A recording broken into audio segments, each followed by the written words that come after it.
पाकिस्तान की मिलिट्री पे Balochistan liberation army ने अटैक करा है और ऑपरेशन हीरोफ लॉन्च किया है। रिपोर्ट के मुताबिक 102 पाकिस्तान सोल्जर्स मारे गए हैं। इसके अलावा जो ब्रिज बलूचिस्तान को कनेक्ट करते थे उनको डिस्ट्रॉय कर दिया गया है। चेक पॉइंट्स को टेक ओवर कर लिया है बलूचिस्तान लिबरेशन आर्मी ने, और जो इन बिटवीन जितने भी हाईवेज़ थे उनको कैप्चर कर लिया गया है। आइए जानते हैं ऑपरेशन हीरोफ के बारे में, बलूचिस्तान लिबरेशन आर्मी क्या है और बलूचिस्तान की थोड़ी सी हिस्ट्री। बलूचिस्तान पाकिस्तान का लार्जेस्ट प्रोविंस है। 3 कंट्री में डिवाइडेड है ये, मेनली पाकिस्तान, ईरान और अफगानिस्तान। अगर हम बलूचिस्तान की हिस्ट्री की बात करते हैं, 1947 तक बलूचिस्तान में बहुत सारे चीफडम्स रूल करते थे, वो पाकिस्तान का पार्ट नहीं था। पर 1947 में खान ऑफ कलात ने अनाउंस किया कि बलूचिस्तान को वो इंडिपेंडेंट स्टेट बनाएंगे। पर पाकिस्तान के साथ कुछ बात करने के बाद उन्होंने इंस्ट्रूमेंट ऑफ एक्सेशन साइन करके 1948 में पाकिस्तान का पार्ट बन गया बलूचिस्तान।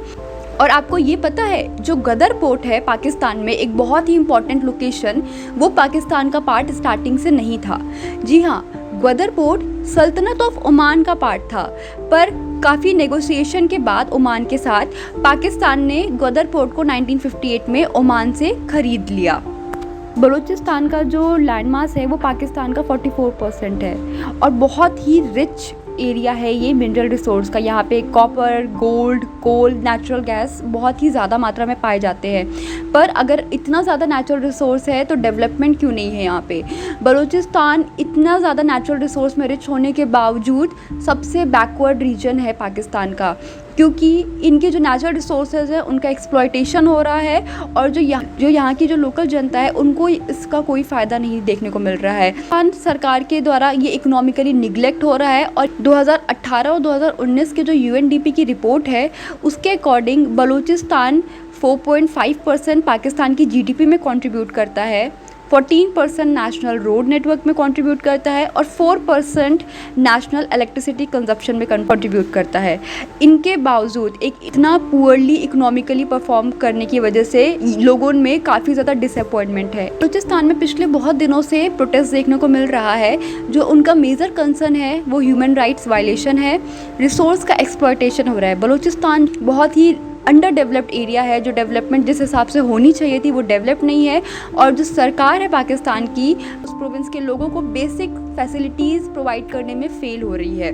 साथ में एम्प्लॉयमेंट का बहुत ज़्यादा इशू है। इसके साथ जब प्रोटेस्ट हो रहा था तो क्लैशेस देखने को मिला प्रोटेस्टर्स और सिक्योरिटी फोर्सेस के बीच में। काफ़ी लोगों ने अपनी जान भी खोई इस दौरान, और सिक्योरिटी फोर्सेस के क्रैकडाउन के वजह से और जो काफ़ी जो मेजर सिटीज़ और टाउन्स हैं जैसे कि ग्वादर, हब, मस्तंग और क्वेटा, इनको ब्लॉक करने की वजह से बेसिक जो नेसेसिटीज़ होती है जैसे कि फूड, मेडिसिन, पेट्रोल, इनके प्राइजेस बहुत इंक्रीज़ हो गए हैं। ध्यान देने वाली बात यह है, पाकिस्तान एक ऐसी कंट्री है जहाँ पे विमेंस राइट्स में बहुत ज़्यादा रिस्ट्रिक्शंस देखने को मिलेंगे और इस वजह से यहाँ पे विमेंस का पार्टिसिपेशन प्रोटेस्ट में काफ़ी ज़्यादा देखने को मिल रहा है। पाकिस्तान ने बलूचिस्तान के डेवलपमेंट में कभी ध्यान नहीं दिया।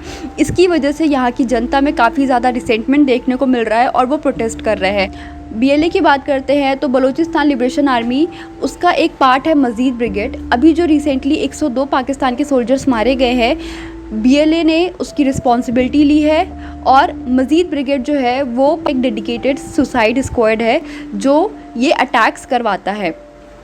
पाकिस्तान मिलिट्री काफ़ी हाई अलर्ट में आ गई है। रिसोर्सेज डाइवर्ट हो चुके हैं बलूचिस्तान में, ह्यूमैनिटेरियन कंसर्न है, सिविलियन भी सफ़र कर रहे हैं। ऑपरेशन हीरोफ में इन्होंने पाकिस्तान के जो पंजाबीज़ हैं उन पर अटैक करा है, ब्रिजेस को डिस्ट्रॉय कर दिया है और बेला कैंप जो है उस पर अपना कंट्रोल बना लिया है। और उनका डिमांड है, उनको आज़ादी चाहिए, उनको इंडिपेंडेंस चाहिए। USA ने, यूनाइटेड नेशन ने BLA को as a terrorist group declare किया है।